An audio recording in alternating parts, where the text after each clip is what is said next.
Last video में हम देख चुके थे रोपण और सगर्भता हार्मोन, और आप जानते हैं कि निषेचन के बाद मोरुला स्टेज आएगी। मोरुला के बाद फिर आपकी ब्लास्टुला आती है। ब्लास्टुला के बाद हम गैस्ट्रोला पर बात करते हैं।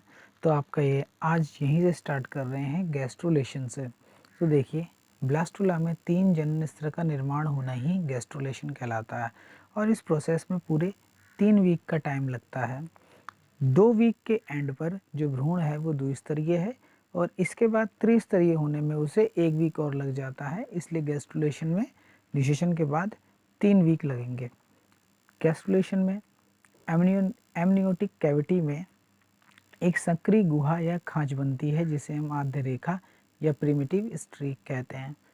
इसके दोनों फूले सिरे आद्य घुंडी या प्रिमिटिव नोड कहलाते हैं।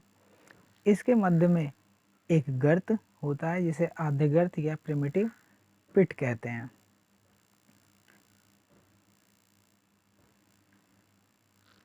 अब एपीब्लास्ट के चारों ओर की सेल्स आद्य रेखा पर व्यवस्थित होने लगती हैं तथा एपीब्लास्ट तथा हाइपोब्लास्ट के मध्य धंसने लगती हैं। इसे अंतर्वेशन या इन्वेजिनेशन कहते हैं। तो आपको यहाँ याद करना है कि एपीब्लास्ट की सेल्स जो अंदर की ओर धंसती हैं, इसे हम क्या कहते हैं? इन्वेजिनेशन कहते हैं। कुछ सेल्स हाइपोब्लास्ट सेल्स का स्थान लेकर भ्रूणीय अंतःत्वचा या एम्ब्रियोनिक एंडोडर्म का निर्माण करती हैं। इससे हाइपोब्लास्ट धीरे धीरे समाप्त हो जाती है। इन्वेजिनेशन से कुछ सेल्स एंडोडर्म व एपीब्लास्ट के मध्य आकर भ्रूणीय मध्य जनन स्तर या एम्ब्रियोनिक मेसोडर्म बनाती हैं। एपीब्लास्ट की बची सेल्स भ्रूणीय बाह्य जनन स्तर या एम्ब्रियोनिक एक्टोडर्म का निर्माण करती हैं। अब भ्रूण त्रिस्तरीय हो जाता है। तो इस पूरे प्रोसेस से भ्रूण त्रिस्तरीय बनता है।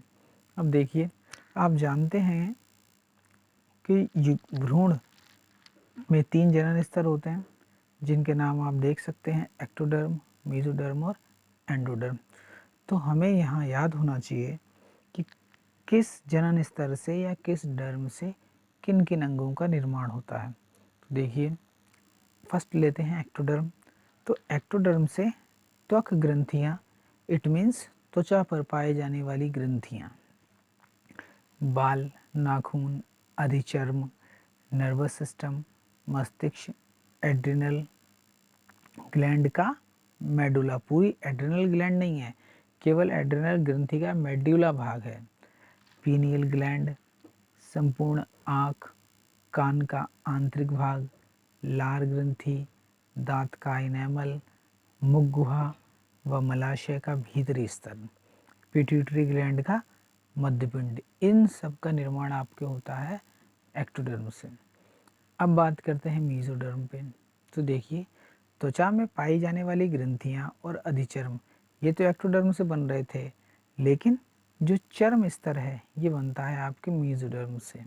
इसके अलावा आहार नाल की पेशियां, समस्त संयोजी ऊतक, तो याद रखेंगे कि जितना भी संयोजी ऊतक है वो मेसोडर्म से है, वह पेशी ऊतक, वृक्क, जननांग, एड्रिनल का कॉर्टेक्स। देखिए, एड्रिनल का मेडुला, एड्रिनल ग्लैंड का मेडुला आपने यहाँ देखा था, ये रहा, ये जो कि एक्टोडर्म से बना है। लेकिन एड्रिनल का कॉर्टेक्स किससे बना है? मेसोडर्म से बना है। मूत्रवाहिनी, हृदय व ब्लड। और हम जानते हैं कि ब्लड भी एक तरल संयोजी ऊतक है, और सारे संयोजी ऊतक मेसोडर्म से बने हैं, तो ये ब्लड भी इसी में आ गया। लिम्फ व लिम्फ सिस्टम, अंतःकंकाल, नोटोकॉर्ड, दांतों का डेंटाइन और पेरिटोनियम। तो देखो, दांतों का डेंटाइन जो है वो मेसोडर्म है, लेकिन दांतों का जो इनेमल था, हमने यहाँ कहीं देखा था दांतों का इनेमल, ये एक्टोडर्मल पार्ट है। लास्ट देखते हैं एंडोडर्मल। लास्ट देखिए एंडोडर्मल, आहार नाल का भीतरी स्तर, यकृत, आहार नाल की ग्रंथियाँ, अग्नाशय, जीव, फेफड़ों का भीतरी स्तर, श्वास नलिकाएं, थायराइड, पैराथायराइड, थाइमस, पिट्यूटरी का अग्रपिंड, ये सब एंडोडर्मल के पार्ट हैं। तो हमें याद होना चाहिए कि किस लेयर से या किस जनन स्तर से शरीर के किन अंगों का निर्माण हुआ है। आगे देखते हैं। तो देखिए ये डायग्राम है। तो इस डायग्राम में देखिए आप कि इस तरह से आपने एक सर्कल बनाया है और इस सर्कल की आउटर मोस्ट लेयर बनाई है और यहाँ पर इसे दो पार्ट्स में डिवाइड कर दिया, जिससे यहाँ पर एक कैविटी है। दोनों में देख सकते हैं कि यहाँ पर एक कैविटी है। तो ये जो खाली स्थान है इसे हमने कह दिया कोरक गुहा। और ये जो घेरे हुए चारों तरफ की कोशिकाएं हैं वो चाहे इस डायग्राम में लें आप या फिर इसमें, जो बाहर की जो कोशिकाएं हैं उन्हें हमने लिखा पोषकोरक। ये जो कोशिकाएं आपने बना दी हैं इन कोशिकाओं को हमने लिखा भ्रूणीय गुंडी और इसका सबसे नीचे का जो स्तर है इसे हमने लिखा अंतःचर्म का प्रारंभ। अब देखिए भ्रूणीय घुंडी की ये जो सेल्स हैं ये आकार में लंबी हो गई हैं, इन्हें हमने कह दिया एपीब्लास्ट। नेक्स्ट देखिए, अब यहाँ पर ये वही कोरक गुहा है, ये पोषकोरक की सेल्स हैं। जो एपीब्लास्ट था, एपीब्लास्ट और पोषकोरक इसके बीच भी एक नई गुहा का निर्माण हो गया है जिसे हमने कहा है एमनियोटिक कैविटी या उल्ब गुहा। आप इसे उल्ब गुहा भी कह सकते हैं और यहाँ जो सेल्स हैं उन्हें हमने उल्ब सेल्स लिख दिया है। तो अब ये प्राथमिक पीत कोश हुआ और अंदर की तरफ जो सेल्स बन रही हैं ये आपकी अंतःचर्म है। अब हम देखेंगे कि गैस्ट्रोला से शिशु का निर्माण किस तरह से होता है। देखिए गैस्ट्रोला से शिशु निर्माण। तो देखिए निषेचन से जन्म तक का समय गर्भकाल कहलाता है, जिसमें 266 दिन या 9 महीने का टाइम लगता है। इस टाइम को 3 भागों में बांटा गया है, प्रथम तिमाही, द्वितीय तिमाही, अंतिम तिमाही। तो सबसे पहले हम देखेंगे प्रथम तिमाही को। तो गैस्ट्रुलेशन के बाद अंग निर्माण में जो भी पद हैं उन्हें हम निम्न प्रकार से विभाजित कर सकते हैं। तो सर्वप्रथम तंत्रिका पट्ट या न्यूरल प्लेट से तंत्रिका नाल न्यूरल ट्यूब का निर्माण होता है जो मस्तिष्क व मेरुरज्जु बनाते हैं। तो हमें याद होना चाहिए कि गैस्ट्रुलेशन के बाद सबसे पहले तंत्रिका पट्ट का निर्माण होगा, इससे तंत्रिका नाल का निर्माण होगा और फिर इस तंत्रिका नाल से मस्तिष्क व मेरुरज्जु का निर्माण होगा। शॉर्ट में हम कह सकते हैं कि सबसे पहले मेरुरज्जु व मस्तिष्क का निर्माण होता है। इसके बाद देखिए तंत्रिका नाल के नीचे नोटोकॉर्ड का निर्माण होता है। इसी के साथ हार्ट, रुधिरवाहिनियाँ, आहार नाल तथा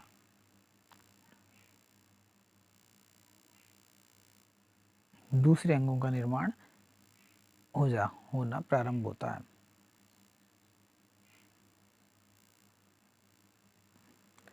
भ्रूण में 4 सप्ताह तक सभी मुख्य अंगों का निर्माण प्रक्रिया प्रारंभ हो जाती है।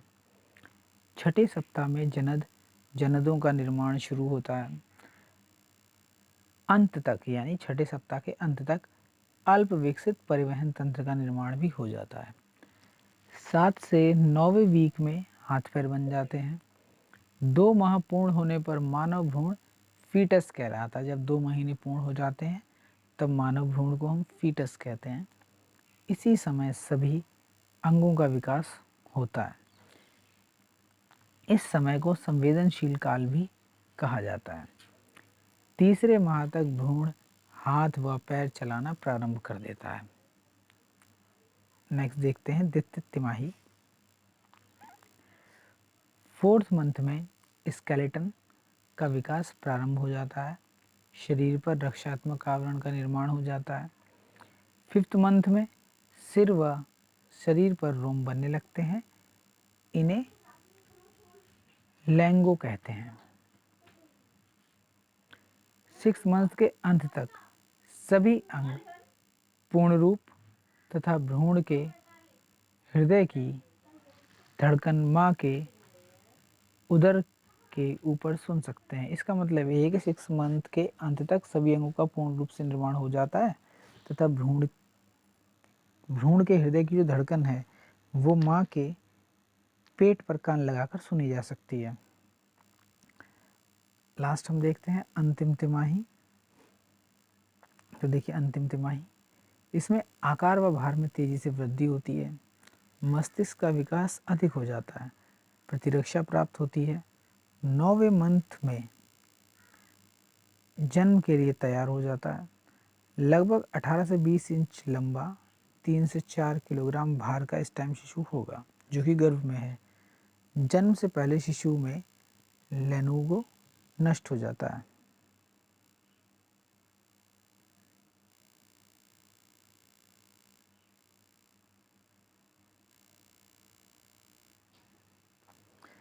अब हम पढ़ेंगे एक्स्ट्रा एम्ब्रियोनिक मेम्ब्रेन, यानी भ्रूण के बाहर कौन कौन सी झिल्लियाँ या कलाएँ होती हैं, जिन्हें हम कहेंगे बाह्यभ्रूण कलाएँ। तो देखिए, भ्रूण के चारों ओर विकसित जो रक्षात्मक आवरण है, जो उसकी रक्षा भी करता है, उसको पोषण भी देता है, श्वसन में सहायता करता है, उत्सर्जन में सहायता करता है, इन उन सभी को हम बाह्यभ्रूण झिल्लियाँ या बाह्यभ्रूण कलाएँ कहते हैं।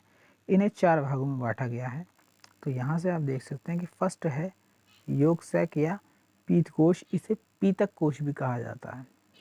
सेकंड है उल्ब या फिर एमनियोन, ये गुहा होती है जिसमें लिक्विड भरा होता है, तो आप इसे उल्ब भी कहते हैं और इंग्लिश में एमनियोन। थर्ड है जरायु या कोरियोन। लास्ट है अपरा पोशिका या एलोन्टोइस। तो ये 4 नाम आपको याद रखने हैं कि मानव भ्रूण के चारों ओर ये 4 भ्रूण कलाएं पाई जाती हैं, योगसैक, उल्ब, जरायु, अपरा पोशिका या फिर योगसैक, एमनियोन, कोरियोन, एलेंटोइस। अब इनमें से सभी को एक एक करके हम देखेंगे। तो सबसे पहले हम ले रहे हैं योगसैक। तो देखिए, निषेचन के 8वें दिन हाइपोब्लास्ट बनने के बाद कुछ सेल्स ब्लास्टोमेर्स की यानी पोषकोरक की भीतरी सतह पर ब्लास्टोसील के साथ एक परत बनाती हैं। इसे ही पीतकोश कहते हैं, पीतकोश या पीतक कोश। तो इसका निर्माण कब होता है? निषेचन के 8वें दिन के बाद होता है, और ये क्या है? ब्लास्टोमेर्स की सेल से होता है। आगे देखेंगे, मेमेलिया में यौक नहीं होता, बट ब्लड फॉर्मेशन के लिए पोषकोरक का निर्माण होता है, याद रखेंगे यहाँ पे। नेक्स्ट हम देखेंगे एमनियोन कैविटी या उल्ब, भ्रूण के चारों ओर उपस्थित होती है। इसमें भरा एक तरल है जो कि सुरक्षा एवं एल्बुमिन का पोषण देता है। इसका मतलब ये हुआ कि ये जो कैविटी है ये भ्रूण के चारों ओर उपस्थित होती है। इसमें एक तरल भरा होता है, ये तरल भ्रूण को सुरक्षा देगा और एल्बुमिन भी प्रदान करता है, और एल्बुमिन एक प्रोटीन है जो कि भ्रूण को पोषण देगा और सूखने से बचाता है। इस कैविटी में भ्रूण नाभि रज्जु यानी प्लेसेंटल कॉर्ड से लटका रहता है।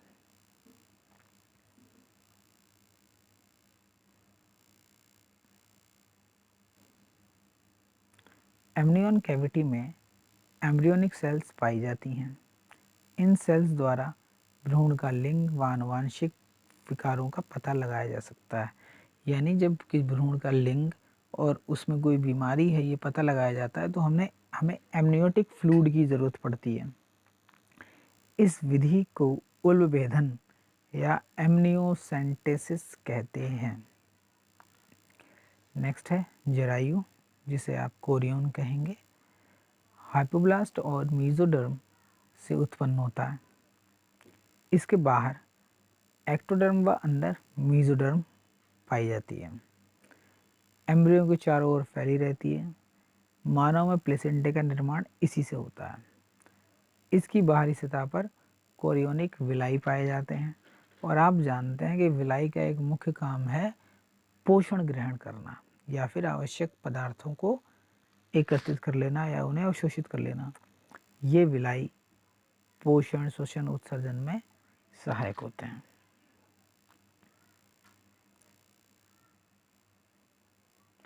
लास्ट अपरा पोशिका या एलेंटोइस, भ्रूण के आहार नाल में बाहर की ओर एक कोश के रूप में ये पकुहा पाई जाती है।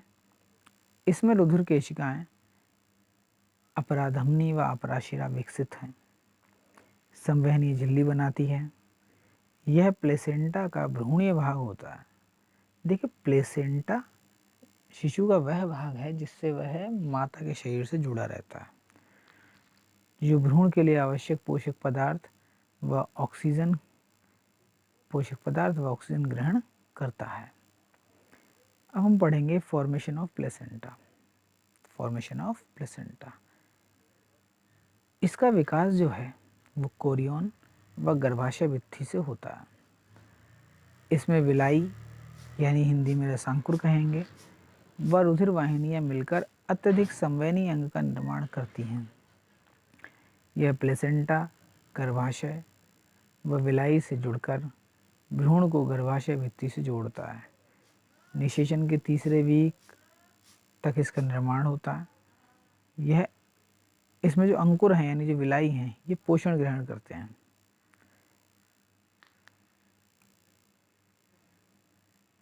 अपरा बनने के कुछ समय पश्चात अपरा व भ्रूण के बीच नाभि रज्जु या नाभि नाल, जिसे एम्बिलिकल कॉर्ड भी कहते हैं, का विकास होता है। अब प्लेसेंटा निम्न हार्मोन स्रावित करता है। ये हार्मोन याद करने हैं। एक है HCG, जिसका पूरा नाम है human chorionic gonadotropin hormone. Second HPL, human placental lactogen. तो प्लेसेंटा से ये दो हार्मोन सिक्रेट होते हैं, HCG, HPL। तो human chorionic gonadotropin and HPL is human placental lactogen.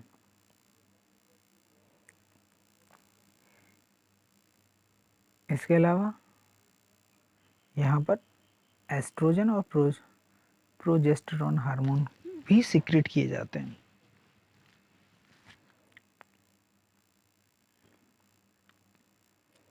मानव अपरा कोरियन अपरा कहलाता है।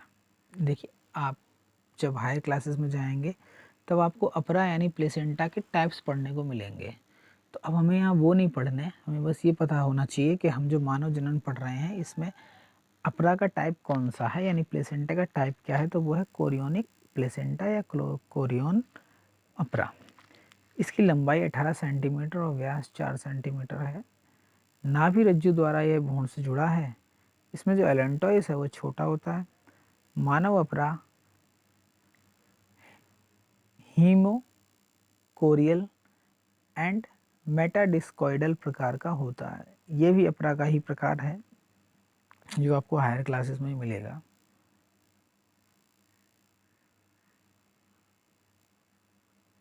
देखिए, अपरा के दो भाग हैं, एक है गर्भ अपरा, दूसरा मात्रक अपरा। जो गर्भ अपरा है ये भ्रूण की कोरियन विलाई से बना होता है, तो ये भ्रूण का भाग है। और जो मात्रक अपरा है ये गर्भाशय वल का बना होता है, तो ये माता का भाग है। तो अपरा के भी दो भाग हैं, एक वो भाग जो भ्रूण से है बनता है, एक वो भाग जो माता के गर्भ से बना है। अब हम देखते हैं अपरा का कार्य। तो ये तो हम सभी जानते हैं कि अपरा का कार्य पोषण, श्वसन और उत्सर्जन है। इसके अलावा हमने देखा है HCG, HPL हार्मोन सिक्रीट कर रहा है, ये प्रतिरक्षा देता है और ये क्या करता है, ट्रांसपोर्ट करता है।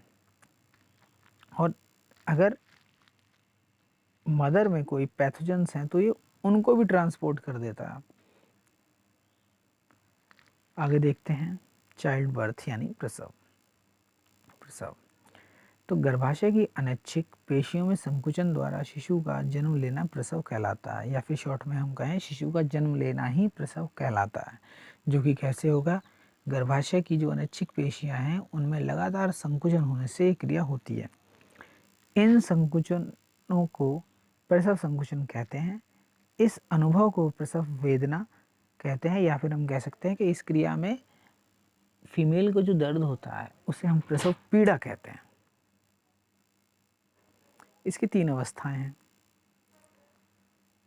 प्रथम अवस्था, इसमें प्रत्येक 30 मिनट या इससे अधिक समय में पुनरावृत्ति होती है, यानी इस पहली अवस्था की 30 मिनट में या उससे अधिक समय में ये अवस्था वापस आती है। जिसमें तरंग गतियों के शीघ्र होने से गर्भाशय ग्रीवा लगभग 10 सेमी फैल जाती है।